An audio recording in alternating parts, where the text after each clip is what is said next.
Hello.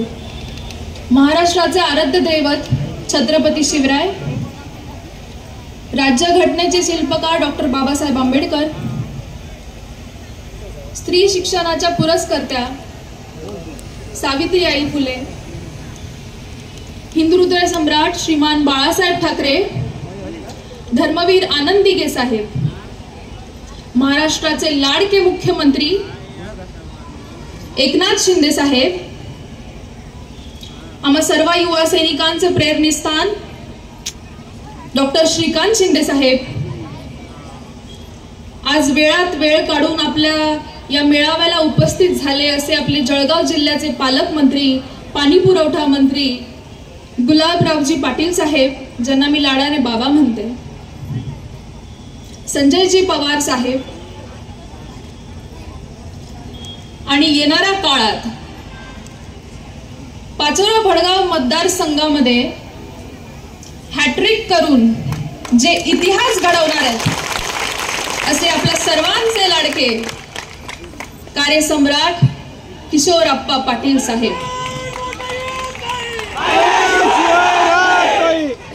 सर्वांचं नाव न घेता सन्माननीय व्यासपीठ, उपस्थित सर्व शिवसेना, युवासेना, महिला आघाडीचे पदाधिकारी, कार्यकर्ते, मायबाप जनता आणि विशेष म्हणजे मुख्यमंत्र्यांच्या, आप्पासाहेबांच्या लाडक्या बहिणी ज्या संख्येने इथे उपस्थित झाले त्यांच्यासाठी जोरदार टाळ्या झाल्या पाहिजे.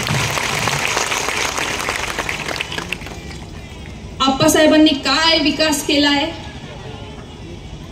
याचा लेखाजोखा इथे मांडणारे माझ्यापेक्षा प्रमुख बसलेले आहेत, ते अगदी उत्तमपणे तुम्हाला मार्गदर्शन करू शकतात. पण हा सगळा प्रवास गाठताना जो संघर्ष, जो त्रास आपण मानसिक, शारीरिक, आर्थिक झाला, तो अगदी डोळ्याने जवळून बघितलेली लेक आज तुमच्याशी बोलणार आहे. राजकारणात सक्रिय होण्याआधी आप्पा पोलीस खात्यात कार्यरत होते. पोलीस खात्यात असताना अगदी एकदम साधा सरळ नोकरी, मुलं बाळ पोरं ते आपलं जसं असतं. तात्यासाहेब त्यावेळी आमदार होते. तात्यासाहेबांचा फोन आला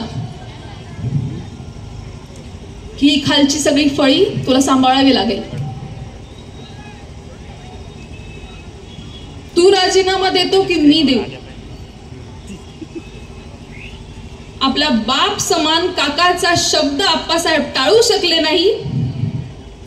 गव्हर्नमेंट नोकरीचा त्या ठिकाणी त्या क्षणाला विलंब न करता राजीनामा दिला आणि इथे तात्यासाहेबांसाठी काम करण्यासाठी सगळं सोडून या ठिकाणी ते कार्यकर्ता म्हणून काम करायला पाचोरा भडगाव मतदारसंघात आले. हाताला भगवा दोरा घातला. ही 2000 सालची गोष्ट आहे. अगदी लहान होतो आम्ही, 3-4 वर्षाची मी आणि एखादी वर्षाचा सुमित असेल. तेव्हापासूनच घरात गर्दी, 1000-2000 कप चहा होणं, एकही माणूस बिना पाणी चहाचं घरातून न जाणं, हे अगदी लहान असल्यापासून आम्ही भावंड बघतोय.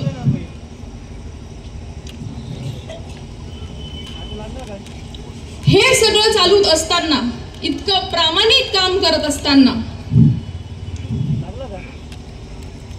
जेव्हा इतक्या वर्षानंतर तीच वैशुताई म्हणते की खबरदार माझ्या बापाचा फोटो लावला तर, त्या काकाचा मान ठेवत आपली नोकरीचा राजीनामा देऊन इथे रक्ताचं पाणी करत काम करणारा माझा बाप, त्याला वैशुताई म्हणते खबरदार माझ्या बापाचा फोटो वापरला तर.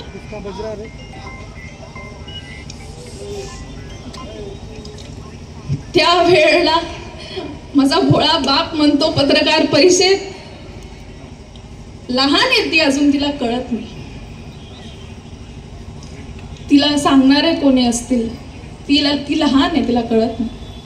पण वारंवार वारंवार वारंवार सभेमध्ये तेच म्हणायचं, खबरदार जर माझा बापाचा फोटो वापरला तर. त्या दिवशी माझ्या बापाच्या डोळ्यात जेव्हा मी अश्रू बघितले, तो दिवस मी विसरू शकणार नाही.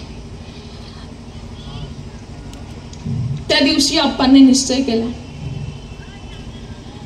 काळजावर दगड ठेवत सर्व कार्यकर्त्या पदाधिकाऱ्यांसोबत त्या फोटोचं पूजन करत तो फोटो तात्यासाहेबांचा परत केला आणि ग्वाही दिली की यानंतर फोटो ताई वापरणार नाही.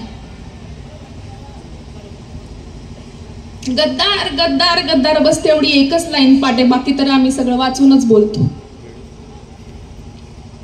कसली गद्दारी? महायुतीमध्ये इलेक्शन लढून काँग्रेस सोबत हात मिळवला, ती गद्दारी होती.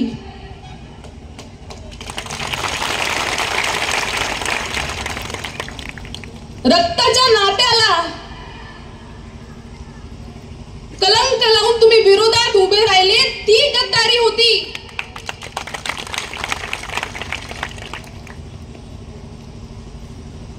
आणि आपल्या सर्वांच्या फक्त आणि फक्त विकासासाठी जो निर्णय शिंदे साहेबांनी घेतला, ती निष्ठा होती.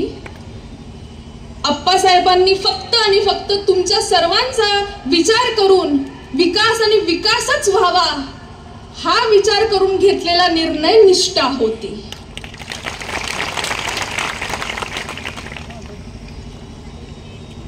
आमचा परिवार म्हणून त्याग खूप मोठा आहे.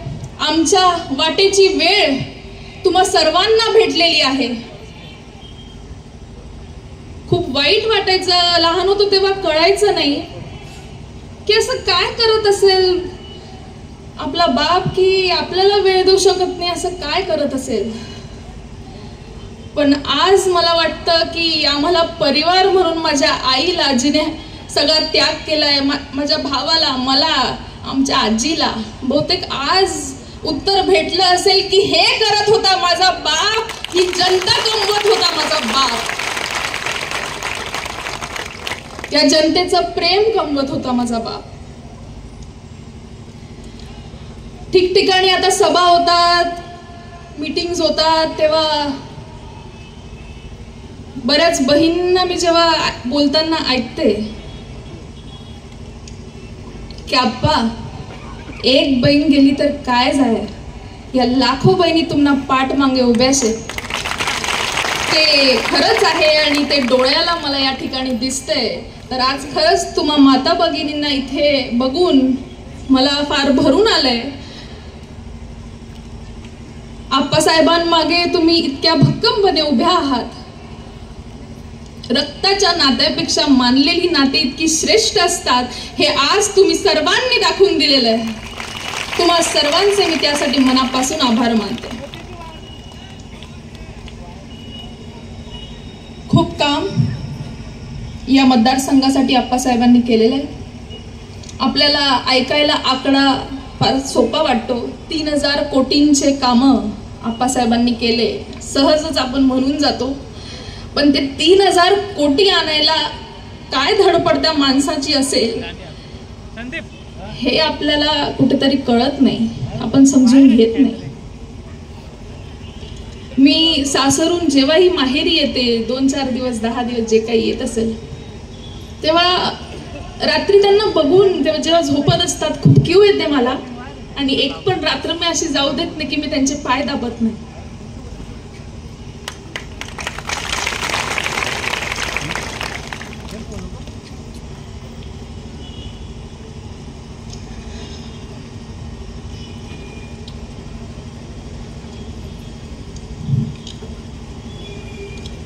पप्पा, मला आज तुम्हाला सांगायला आवडेल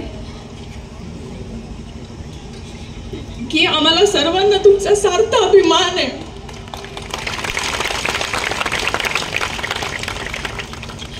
मी जास्त यापुढे बोलू शकणार नाही.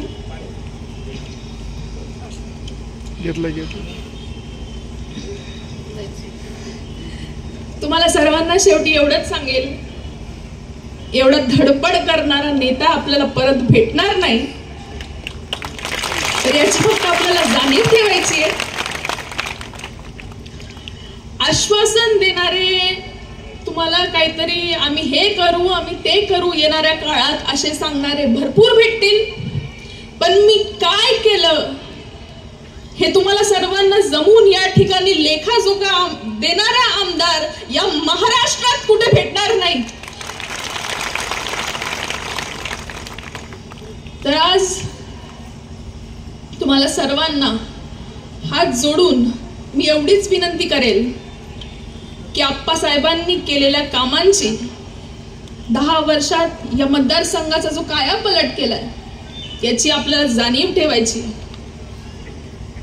आपल्यासाठी काय काय केलंय ते विसरायचं नाहीये, ते लक्षात ठेवून आपल्याला त्यांना आशीर्वाद रूपी येणाऱ्या काळात आपल्याला त्यांना मत द्यायचंय.